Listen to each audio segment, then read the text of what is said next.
பச்சை பயிர் போட்டு சூப்பரான பாலக்கீரை கடைசல் எப்படி செய்கிறதுன்னு பார்க்கலாம் வாங்க. முக்கியமான பொருள் சின்ன வெங்காயம்.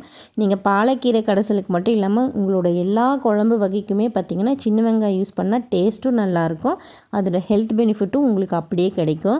ஸோ இன்றைக்கி ஒரு கட்டு பாலக்கீரை எடுத்திருக்கேன். நல்லா ஃபைனாக கட் பண்ணிக்கலாம். இன்றைக்கி பாசிப்பயிர் போட்டு தான் நம்ம பண்ண போகிறோம். ஒரு டம்ளர் பாசிப்பயிறு நல்லா வாஷ் பண்ணி எடுத்துட்டேன். 2 பல் பூண்டு, பச்சை மிளகாய், தக்காளி, சீரகம், மஞ்சத்தூள், விளக்கெண்ணெய் போட்டு 5 விசில் விட்டுக்கோங்க. நல்லா பூ மாதிரி வெந்துடும். சைட்லேயே தாளிச்சிடலாம்.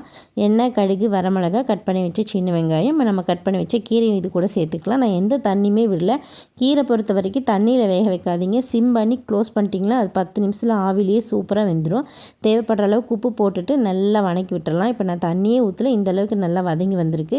இப்போ நம்ம வேக வச்ச பருப்பில் தண்ணி வடிச்சிட்டு ஒரு பருப்பாமத்து வச்சு நல்லா மசிச்சு எடுத்தோம்னா பருப்பு ரெடி ஆயிரும். நம்ம வேக வச்ச கீரை கூட நல்லா மிக்ஸ் பண்ணி எடுத்தோம்னா சூப்பரான பச்சை பயிறு பாலக்கீரை கடைசல் ரெடி.